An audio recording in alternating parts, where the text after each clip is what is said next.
Bom dia, amada Igreja Betel, a graça e a paz de Cristo Jesus, o nosso Senhor, amém? Irmãos, que bênção nós estarmos na casa do Senhor. Para nós é um privilégio estarmos diante da sua santa presença, em comunidade, reunidos em igreja, poder louvar, poder receber a graça do Senhor dispensada a nós. Amados, a nossa oração agora, neste momento, é que o autor desta palavra, o Santo Espírito de Deus, ministre no meu e no seu coração. Quantos podem dizer amém? Assim seja no nome de Jesus. Nós estamos com a nossa série Mensagens de Natal. E hoje nós vamos falar mais um pouco sobre o nascimento de Jesus. Agora preste atenção. Nesse período de Natal, surgem algumas questões. Obrigado, Juninho. Algumas questões acerca do Natal. Deixa eu dar um exemplo aqui. Eu estava no cabeleireiro há umas semanas atrás, e ele me fez a seguinte pergunta: ô Richard, Jesus nasceu no dia 25 de dezembro mesmo? Porque especulações, nós não podemos afirmar que Jesus de fato nasceu no dia 25 de dezembro. E mais, se não tem uma data certa, nós não podemos, como cristãos, comemorar o Natal. E ele olhou para mim e disse assim, aí a pergunta dele, a segunda pergunta foi: nós podemos comemorar o Natal? Irmãos, essas questões de datas, algumas questões históricas, são pertinentes para a história. Algumas especulações aqui e dali, nós não temos resposta para isso. A Escritura não nos diz a data exata do nascimento de Jesus, mas a Bíblia diz que ele nasceu. Eu disse a ele: você tem dúvidas de que Jesus nasceu? Ele disse: não, então você tem que comemorar o Natal. Você precisa comemorar o Natal. E ainda a gente não precisa ir muito longe. Vou dar o exemplo aqui da minha mãe. A minha mãe nasceu na roça, no interior de São Paulo. E ela diz o seguinte: papai não tinha condições de ir até a cidade e registrar a gente. Então no cartório eu comemoro um aniversário. Mas na real, eu acho, ela diz assim, eu acho que eu nasci em tal data. Não sabe nem o ano direito. Como saber a data exata? O fato, irmãos, é que todos os anos, em março, nós comemoramos o aniversário da minha mãe. E eu sei que tem algumas irmãs aqui, alguns irmãos aqui, que talvez tenham essa realidade. No cartório é uma data, mas na realidade a mamãe e o papai comemoravam outra data. 2 aniversários aí, que bênção. Mas irmãos, o fato é que Jesus ele nasceu. E eu quero levantar aqui uma questão pertinente para nós, pertinente para a minha vida e para a sua vida. E a questão que eu quero responder neste sermão, e eu quero a sua atenção. Eu vou tentar caminhar aqui bem devagar, para que nós possamos entender isso. É a mensagem do Evangelho acerca do nascimento de Jesus. A pergunta que eu quero responder com os irmãos aqui é: por que, preste atenção, por que foi necessário, atenção aos conceitos, por que foi necessário Jesus ter nascido homem? Por que foi necessário Jesus ter vindo a este mundo e se encarnar tomar a nossa natureza humana. Por que foi necessário o Deus glorioso, Criador de todas as coisas, se fazer como nós, a imagem de homens, de seres humanos? Essa é uma questão pertinente que a Escritura responde para nós. E também, é óbvio, nós temos alguns livros de cabeceira, o qual a gente lê para tirar dúvidas. É aquele livro que quando você vai para a faculdade, você tem aquele livro, né, Luiz, de cabeceira, que você fala assim, esse aqui é o livro que eu tiro todas as consultas.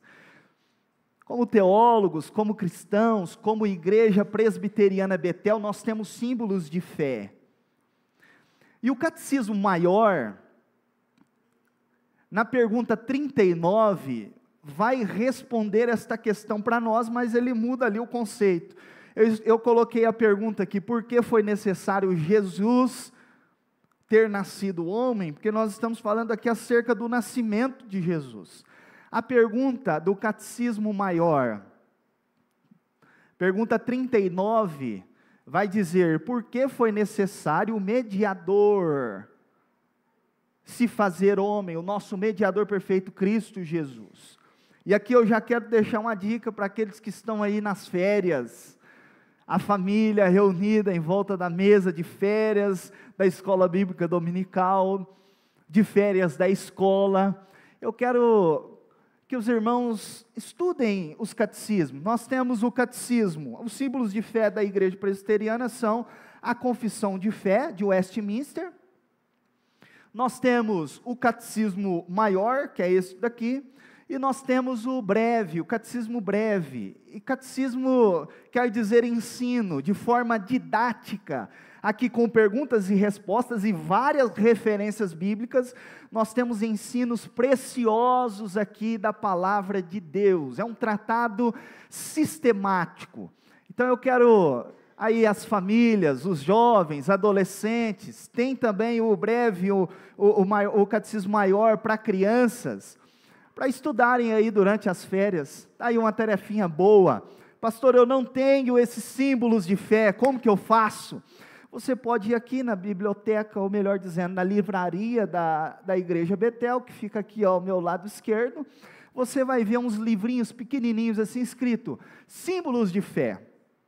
Custa apenas R$5, mais barato que um café, R$5, e você vai ter ali o tratado, símbolos de fé abençoados, símbolos de fé para nos ensinar, amém, irmãos?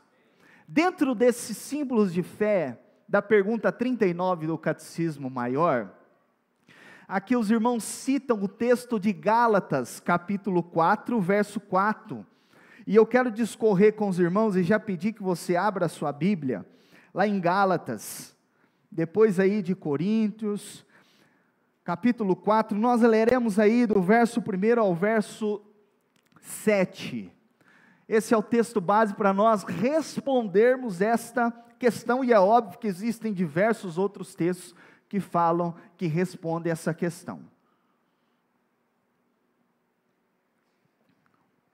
Gálatas capítulo 4, a partir do verso 1, acompanhe comigo a leitura da Sagrada Escritura, nos diz assim, Paulo dizendo aos Gálatas, atenção, Gálatas era uma região ali da Turquia, atual Turquia, onde se encontrava diversas igrejas, a região da Galácia, e ele escreve essa epístola a diversas igrejas ali. Observe comigo o verso 1, digo pois, que durante o tempo em que o herdeiro é menor, em nada difere de escravo, pois, posto que é ele senhor de tudo, mas está sob tutores e curadores até o tempo pré-determinado pelo Pai.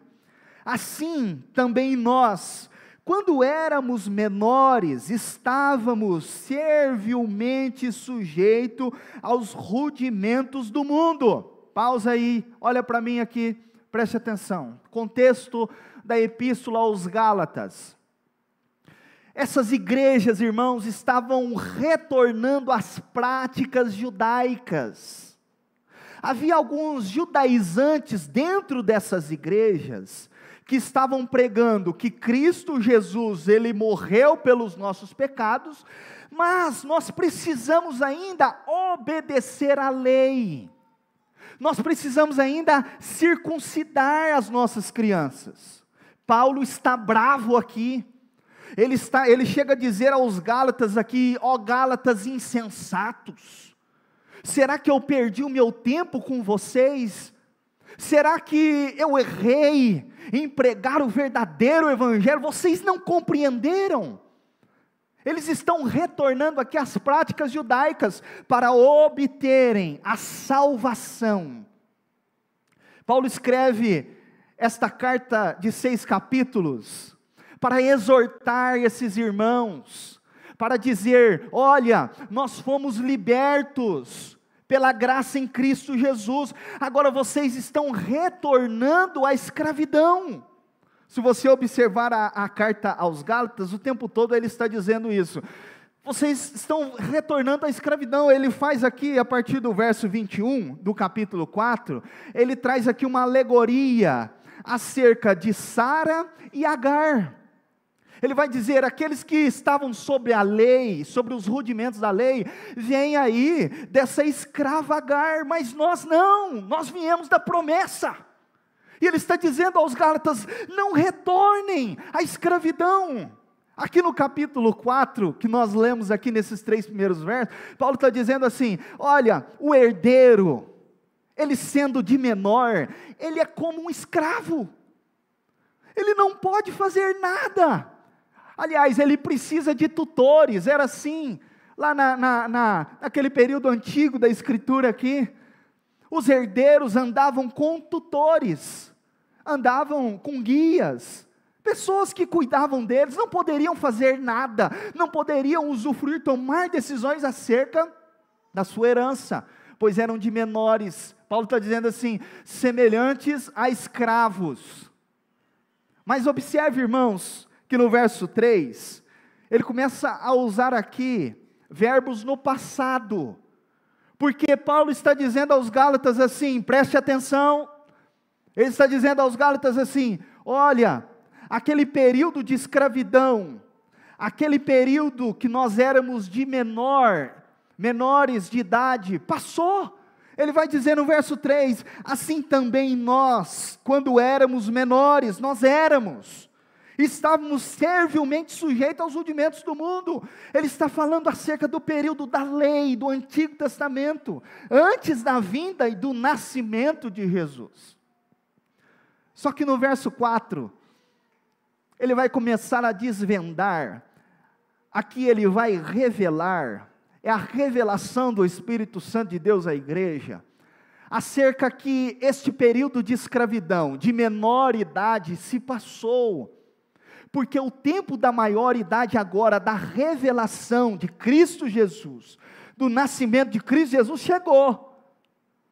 Agora observe comigo o verso 4, e eu quero destrinchar aqui o verso 4, ir parte por parte nesse verso, para responder a questão, por que foi necessário Jesus ter nascido homem. Olha lá comigo, verso 4, vindo, porém, a plenitude do tempo. Esse é o primeiro ponto que eu quero destacar aqui, a plenitude do tempo. O termo no grego aqui, irmãos, é o pleroma. Deixa eu exemplificar aqui o que no grego quer dizer acerca do pleroma. Imagina que eu peço o Arley, digo: Arley, me traga uma água gelada, e ele vem com um jarro de água gelada, cheio de pedras de gelo, gostoso, e aí o Arley vem e começa a despejar e a encher o copo, e quando ele está se enchendo, quase cheio, eu digo assim: chega o Arley, tá bom Arley, chegou o tempo, acabou. Aí o Arley, pleroma, irmãos, tem a ideia de algo que foi preenchido, o tempo determinado chegou. O tempo estabelecido por Deus chegou. E é interessante que quando nós olhamos para a história de Israel, a história ali do Oriente Médio, nós vemos, irmãos, que Deus preparou todo o cenário para a vinda e o nascimento do Salvador. O Império Romano está dominando sobre tudo.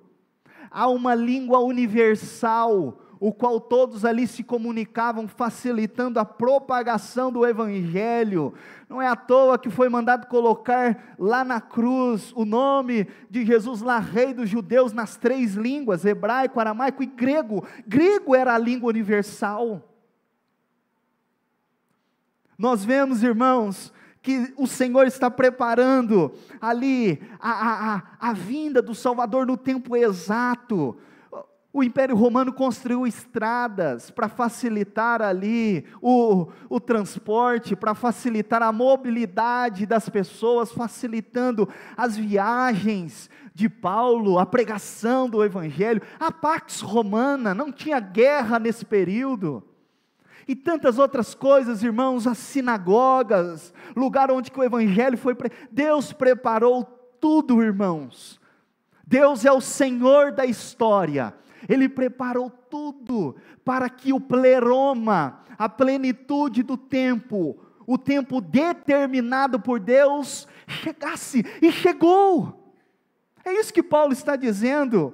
O tempo determinado por Deus chegou, o Senhor preparou o tempo, o espaço para o nascimento do Salvador. E aqui eu quero fazer uma primeira aplicação, irmãos, para nós. A Bíblia diz, irmãos, lá em Eclesiastes 3, que há um tempo determinado para tudo debaixo do sol. Deus, em sua infinita graça e misericórdia, Ele estabeleceu um tempo, Ele determinou o tempo exato, o pleroma, para a vinda do Salvador. Assim também, irmãos, há um tempo exato da visita do Salvador, na minha, na sua vida, na vida daqueles em que você está orando, pedindo: Senhor, visita. Senhor, meu esposo, a minha esposa, meu filho, a minha filha, meus netos, não sei para quem você tem orado, pedindo ao Senhor salvação. Eu não sei, irmãos. O que eu sei é que há um tempo determinado, o Senhor há de visitar por sua graça e misericórdia, com salvação, a minha casa, a minha família, a sua casa, a sua família. O Senhor, irmãos, tem um tempo determinado para tudo. O tempo de salvação pode chegar lá na sua casa, nos seus filhos, na sua família, nos seus amigos. Deus, irmãos, determinou o tempo para a vinda do Salvador, e Ele continua determinando este tempo da vinda do Salvador nas nossas vidas, no nosso contexto. Mas eu quero aqui para o segundo ponto, dentro deste verso ainda, e eu quero que você permaneça aí com a sua Bíblia aberta, para que você consiga entender isto. Vindo, porém, a plenitude do tempo, esse foi o primeiro ponto. Segundo ponto, Deus enviou o seu Filho. Perceba, irmãos, algo interessante neste trecho, é um pequeno trecho. Deus enviou o seu Filho. Se Deus, pense comigo, Ele enviou seu Filho, Ele o enviou de algum lugar. O fato de Deus enviar o seu Filho, preste atenção, está dizendo acerca da pré-existência do Filho, está dizendo acerca do estado de glória em que Cristo se encontrava. O Arley começou lendo aqui na abertura do culto acerca de Filipenses capítulo 2, que o Senhor Jesus, sendo o próprio Deus, não teve por usurpação ser igual a Deus, mas ele se rebaixou à imagem de homem. Perceba que a Escritura está tratando acerca da natureza de Cristo Jesus, a sua natureza divina. Deus enviou o seu Filho. Se Deus o enviou de algum lugar, ele não estava entre nós. Por isso, irmãos, quando o apóstolo João no Evangelho, ele começa já revelando acerca da natureza divina do Filho, dizendo onde ele estava. Se você observar João, capítulo 1, verso 1 e 2, João nos diz assim: no princípio era o Verbo, e o Verbo estava com Deus, e o Verbo era Deus. Agora olha o verso 2, ele estava no princípio com Deus. Deus enviou o seu Filho. Irmãos, isso diz respeito à divindade do Filho de Deus. Isso é um assunto muito sério, que foi tratado durante toda a história da eclesia, da igreja, o qual alguns rejeitavam, principalmente os gnósticos, a natureza divina do Filho de Deus, pois eles diziam: como pode um ser divino se rebaixar e se tornar homem? Não pode, a divindade não habita na matéria que é má. Irmãos, João, tratando acerca desta tese, vai nos dizer: aquele que nega o Filho é o espírito do anticristo. Isso é muito sério. Quando Paulo aqui, dizendo na plenitude do tempo, no tempo determinado por Deus, ele diz assim: Deus enviou o seu Filho, ele está dizendo acerca da divindade do Filho de Deus. Jesus disse isso, quando alguns ali, em João 8, verso 58, quando alguns perguntando para Jesus e tendo a ideia: não é o filho de Maria, não é isso, é aquilo, Jesus está dizendo assim para eles ali, respondendo essa questão: antes que Abraão existisse, eu sou. O Filho bendito, eterno, soberano, divino, o próprio Deus, o qual por meio dele, João vai nos dizer, foram criadas todas as coisas nos céus e na terra. Perfeito. Meus irmãos, Deus enviou o seu Filho do céu, do estado de glória, como nós vimos aqui em Filipenses. Mas, irmãos, no tempo determinado, da maioridade, o qual chegou até nós, a plenitude do tempo, Deus enviou. Observe o que Paulo vai dizer agora. Se ele traz o aspecto divino, o aspecto soberano, o aspecto celestial do Filho, agora no verso 4, ele vai continuar dizendo: nascido de mulher. E aqui eu quero começar a responder esta questão: por que foi necessário Jesus, o Filho de Deus, o Deus Criador, por que foi necessário que ele se encarnasse? E como diz João, habitou entre nós. Jesus, irmãos, deixou a sua glória e se humilhou, se encarnando como homem.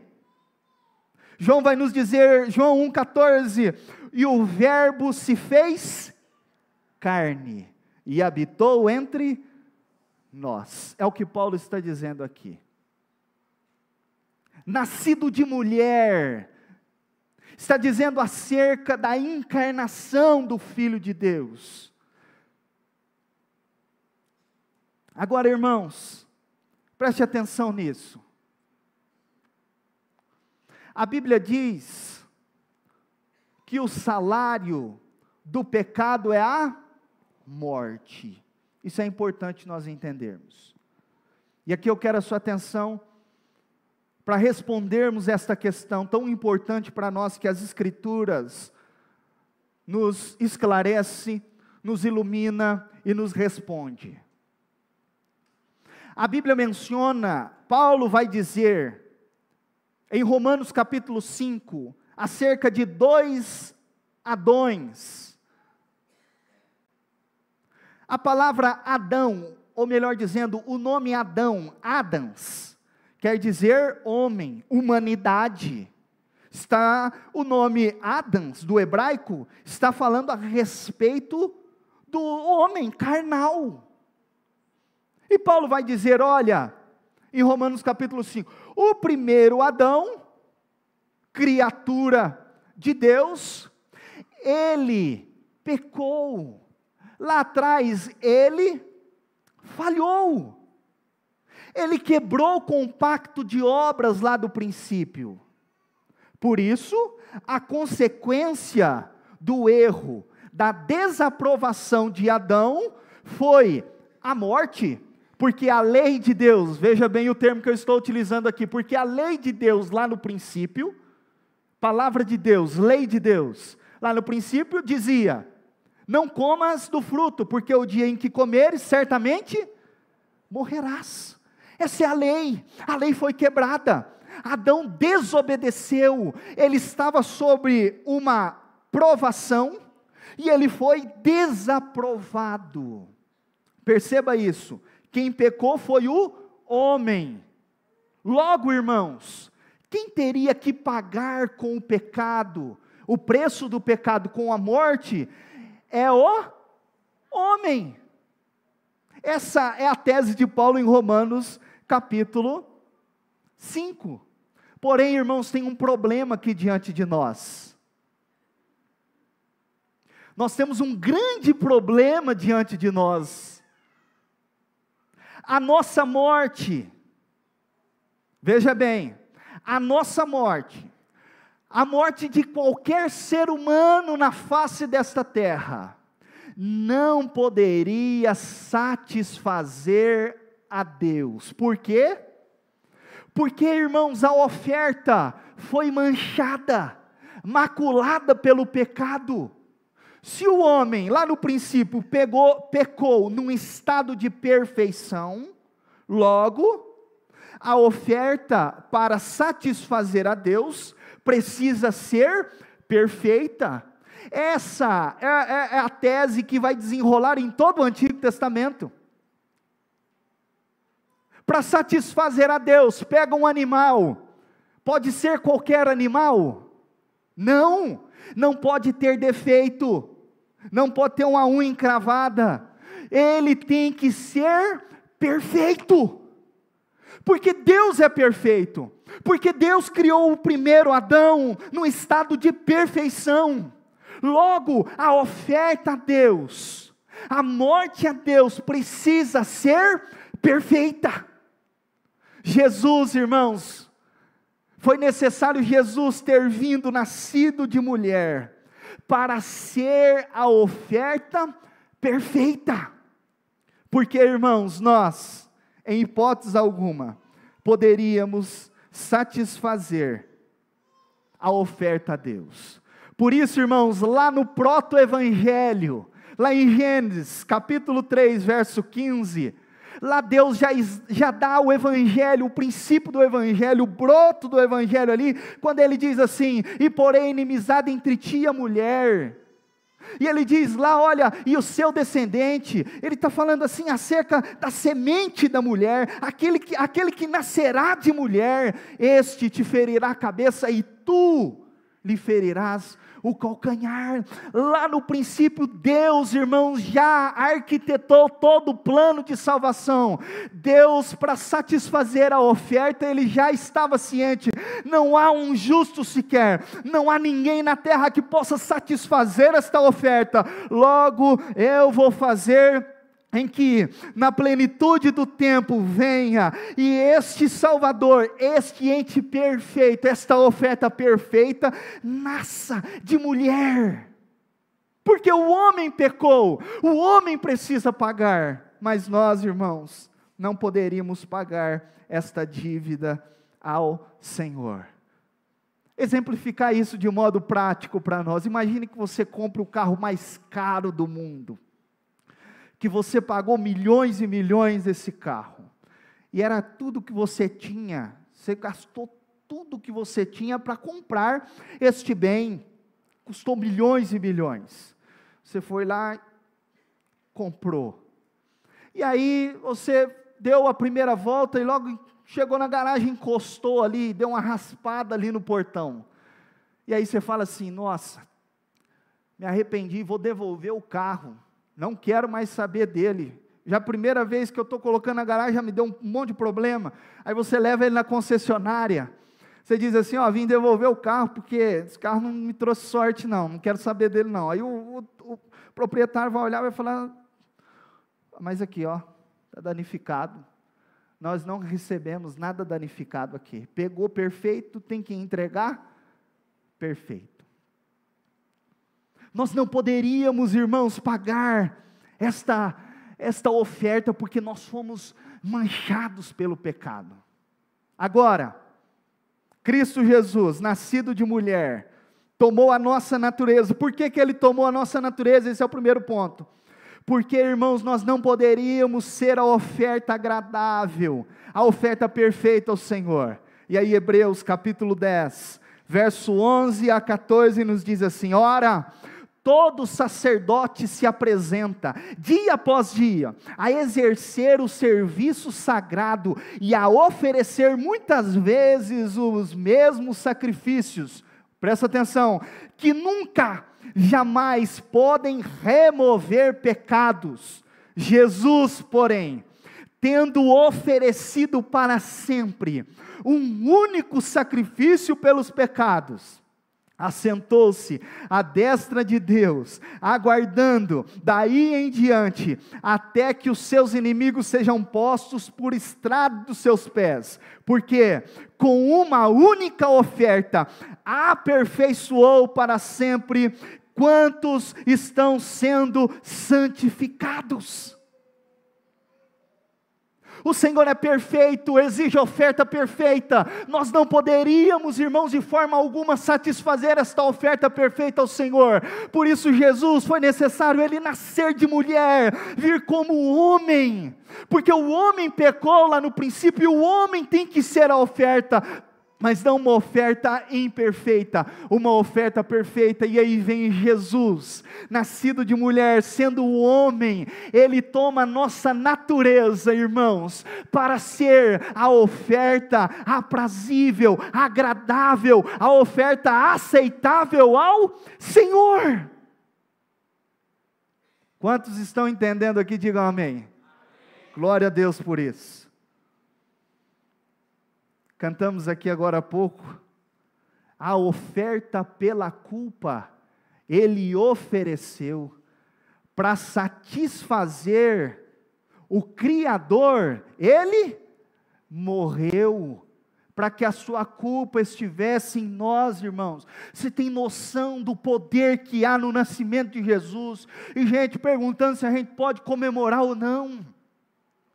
Irmão, você tem noção do poder do Evangelho, desta mensagem? Deixa eu te dizer uma coisa importante, atenção a isso.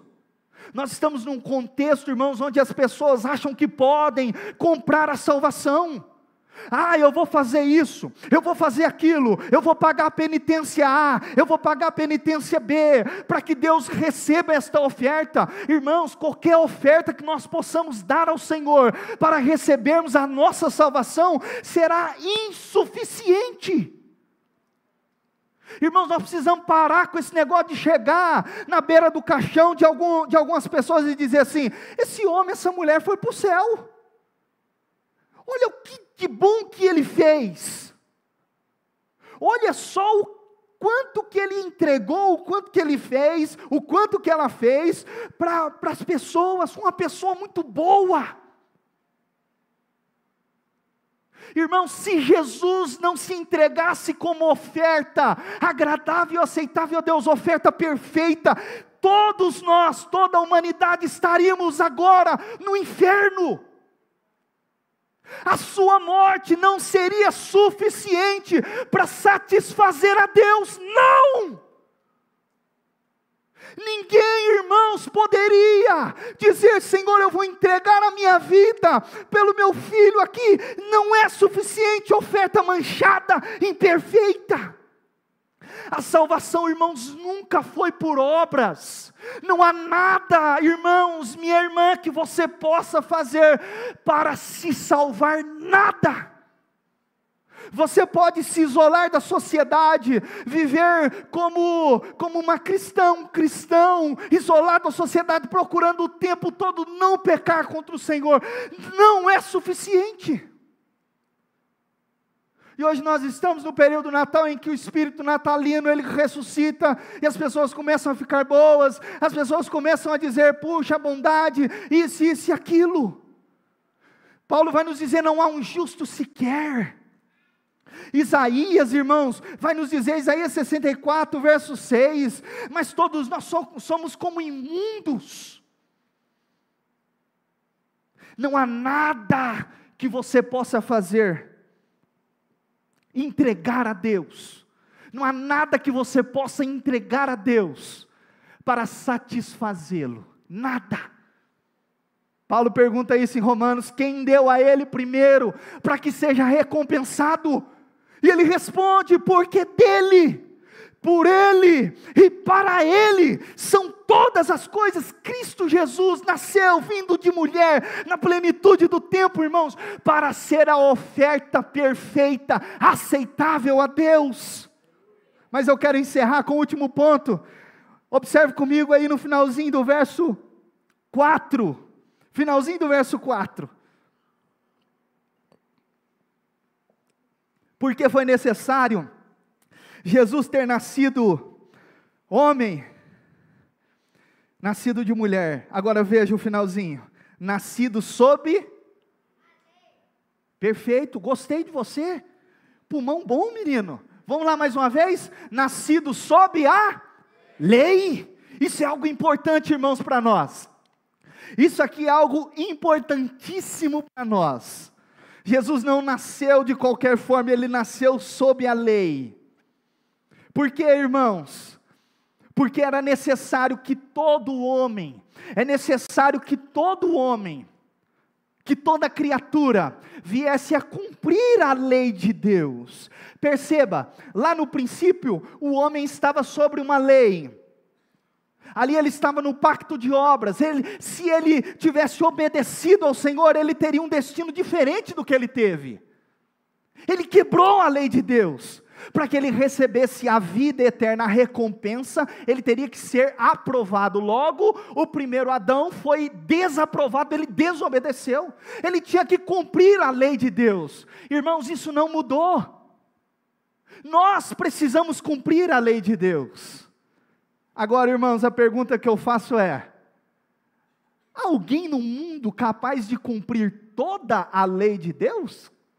Paulo, respondendo isso aos Gálatas, capítulo 3, verso 10, ele nos diz o seguinte: todos quantos, pois, são das obras da lei, estão debaixo de maldição, porque está escrito, maldito todo aquele que não permanece em todas as coisas escritas no livro da lei, para praticá-las.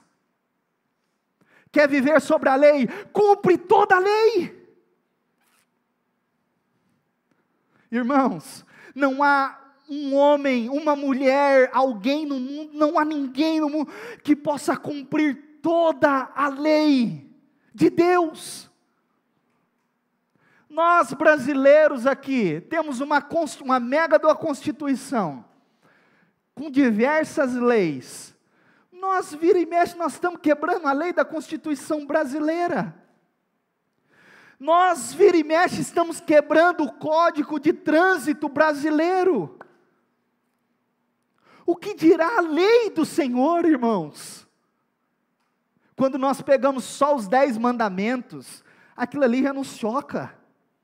Quando vem Jesus, ele funila mais a situação. A lei diz, não adulterarás, e eu te digo, aquele que olhar para o outro e desejar, já cometeu adultério.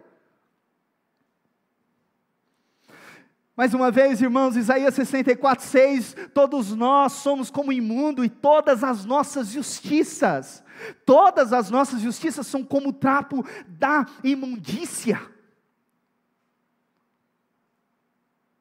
Irmãos, É impossível aos olhos humanos nós guardarmos toda a lei de Deus. Não há quem possa obedecer a Deus e cumprir a sua justiça, não há. Por isso, irmãos, Jesus, Ele vem como um homem, e eu acho isso esplêndido, maravilhoso, porque o homem, Paulo vai dizer isso em Romanos capítulo 5, o homem pecou lá no princípio, o homem tem que cumprir toda a justiça de Deus, o homem tem que ser a oferta aceitável e perfeita a Deus, o homem precisa cumprir toda a justiça de Deus, só que Deus olha lá dos céus, e diz assim: quem pode cumprir toda a minha justiça? Quem nesta terra é capaz de cumprir toda a minha justiça em obediência?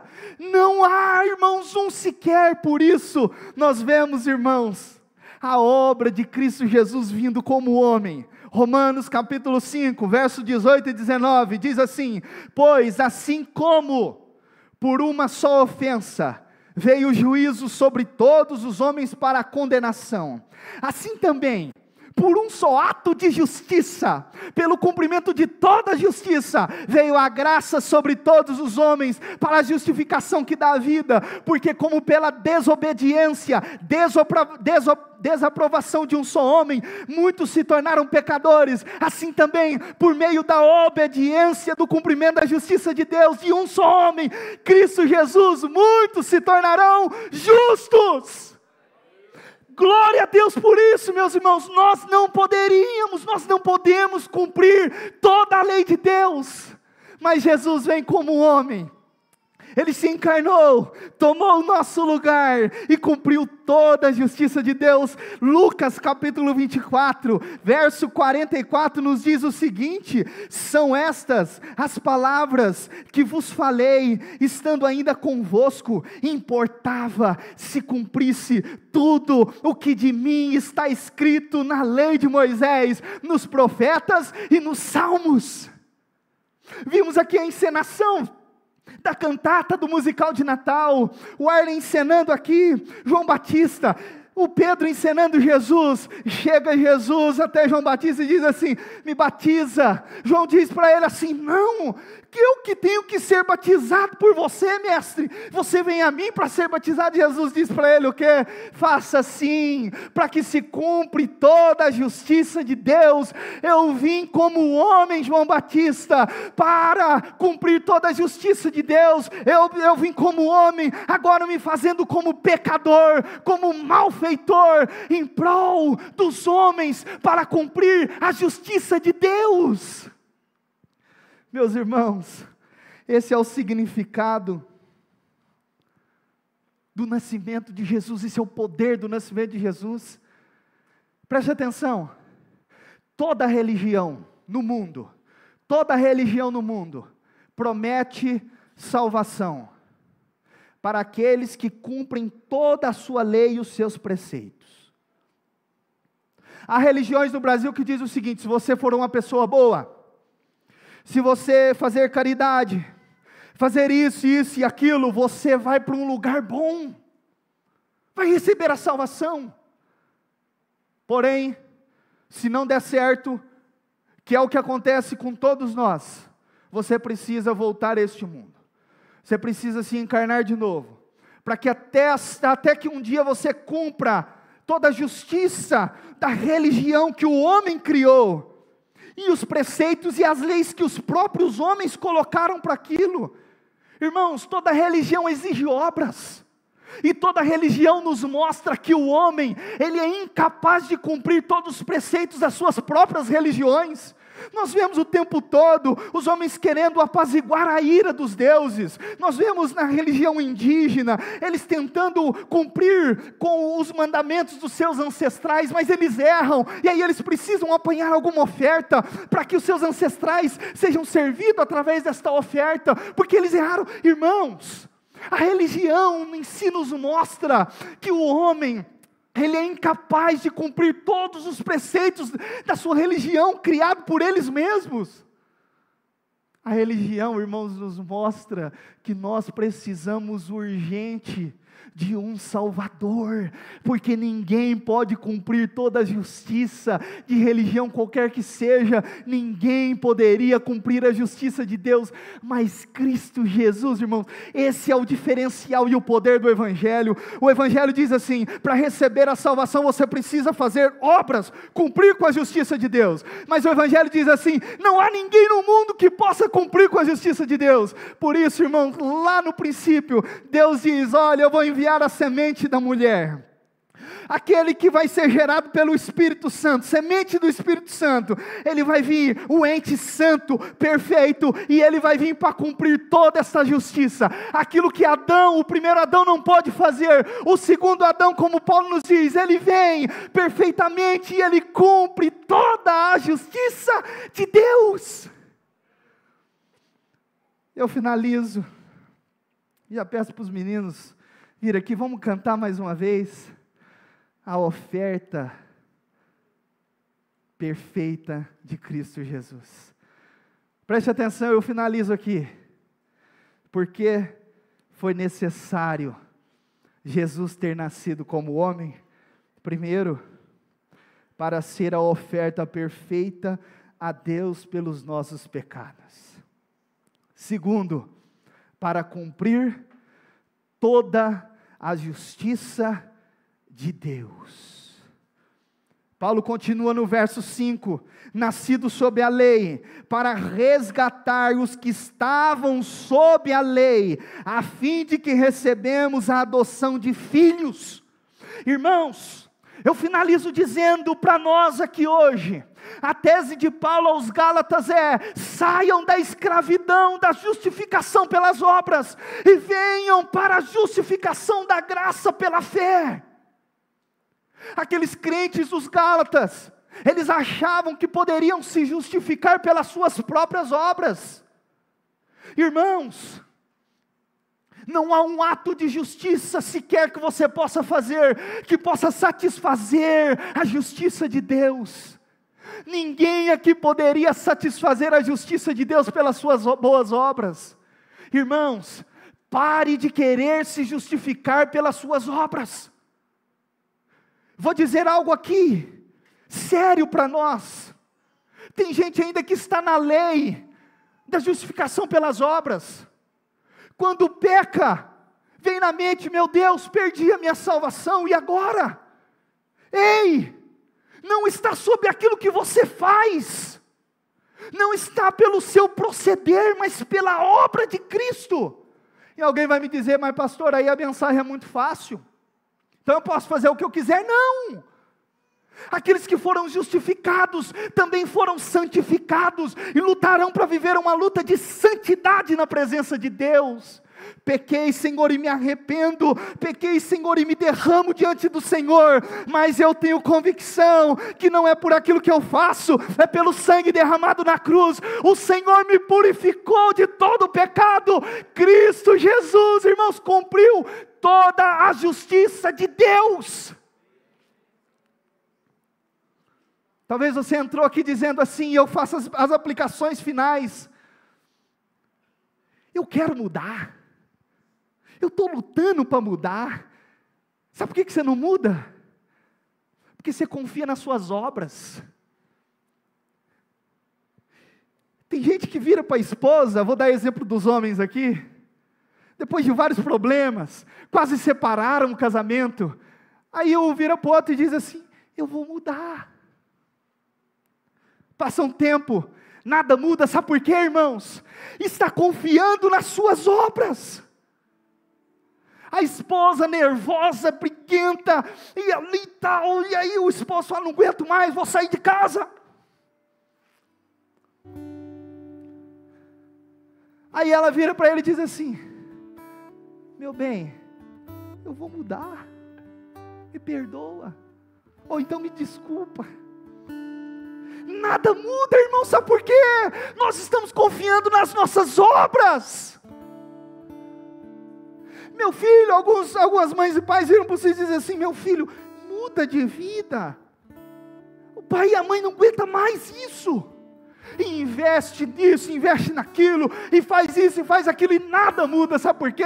Os pais confiam naquilo que eles podem dar para os seus filhos, não estão alicerçados na obra excelsa, no cumprimento da justiça de Deus.